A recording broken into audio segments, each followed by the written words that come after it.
Hi, my name is Michiel and I'd like to show you how to use the Remote Storage Starter Kit. So Remote Storage is a project that we're working on that's quite unique in that it tries to allow people to store their user data on their own server while using other websites.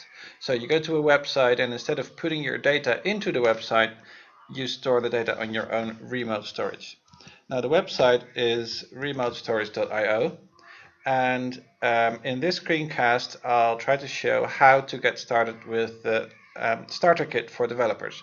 So I'm assuming you're a JavaScript developer, HTML5 app developer, and you have Node.js installed, and you want to try out this starter kit just to see what it does and what it's all about. So I'm using a Windows computer here, and so if it even works on Windows, you know it's going to work on your MacBook or your Linux computer. So you download the zip file, um, yeah, and extract it.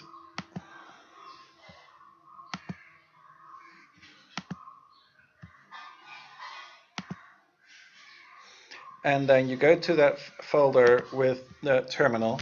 In this case, I'm using the MS-DOS prompt. So it extracted it to Documents, Starter Kit Master, and in there it's called Starter Kit Master again. And so we're going to open the README file,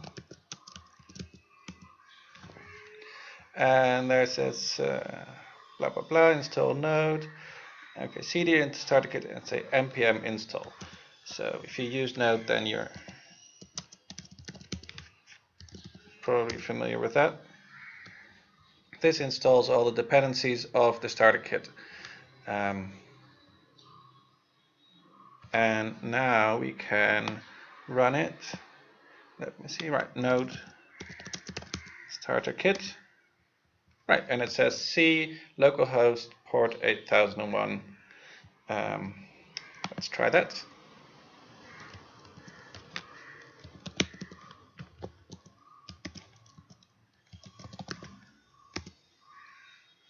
Right, there we see. What we see here is the remote storage server that has an app portal. So it comes with a few apps that you can connect to. And when you launch this app, you see it's gonna go to there, down there. You see it's going to localhost 8002, which is a different port, which is where this application, this Hello World application, will run, and it will give it in the URL hash. It will tell it that remote storage has to be me at localhost 8001. So the app will be running on port 8002, but it's gonna connect to the remote storage server running on where we are now on port 8001, and it also immediately launches it with an access token, which it will use to access the REST API of the remote storage server. Yeah, if this is the app, we can see the console here, and the app's obviously quite simple. It's a test, and it says hello tests. It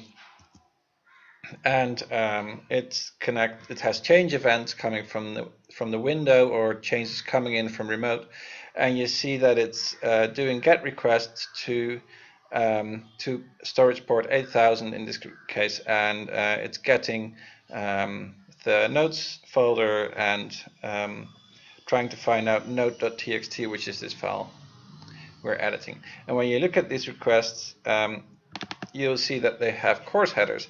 So the request going out looks normal. It's just a normal AJAX request, but on the response you'll see access control, expose headers, access control, allow origin, which tells the browser, so this origin is allowed to make this cross origin AJAX request, and especially which methods and ports it's allowed to use. So now if we look at the code, you can see that it's including remote storage JS, which is the library that's doing all the remote storage access, and then notes.js is the notes module. So because obviously if you have data on a user's server, then it might be in a different format. The data format has to be the same for all apps. So in this case, all apps that use some sort of notes will include the same notes.js so that they store and read compatible data. These are the 3 lines you have to call.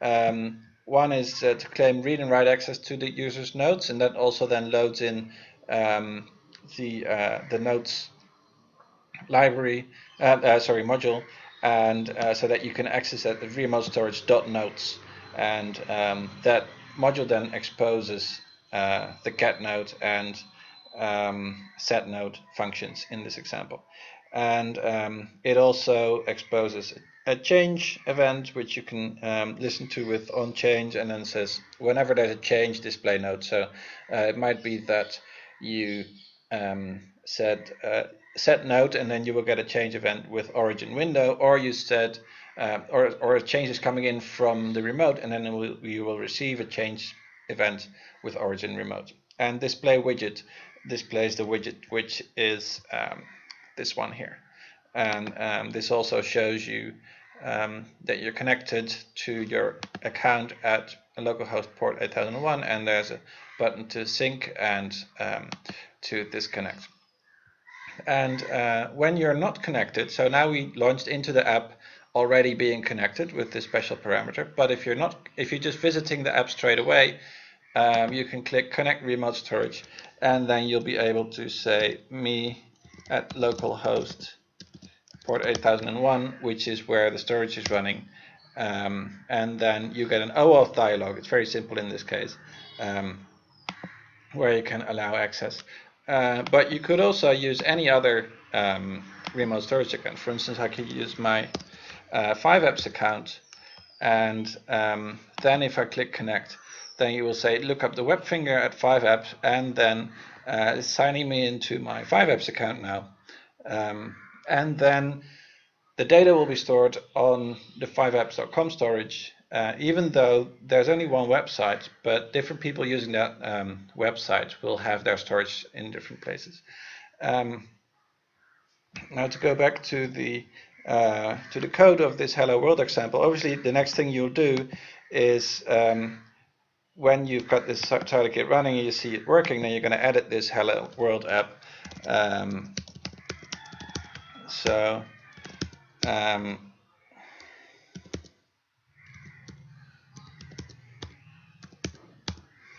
Then you have the index there, and also the notes module, which it defines a module called notes, and then it based on a private client and a public client, it can access the data. It sets whether to cache and what to do with events, and then whenever it says if you want to store a node, you just call private client.store file and you store it as plain text, and then get node, it returns the node which is caching here in memory, and if there's a change, then it will store that change in here and also hand that change onto the application. And if you want to, obviously, if you're going to edit it, you need to know how these functions work. So that is in the, if you go back to the to remotestorage.io, here where we click Starter Kit, there's also a button saying documentation. That brings you to the documentation. So there's methods on the global remote storage object, and there's also the base client is the important one. The base client is the one that's fed into here. Private client and public client are both instances of base client. So for instance, private client.store file will be a call on the base client. So usually you go to remote storage, the base client, to for the documentation to look up, and then you see get file and store file, and then you can see exactly what this function does. And so you can play around, and whenever you edit this file and refresh your browser, you will have edited the Hello World app, and you can start making it into your own app. Thanks.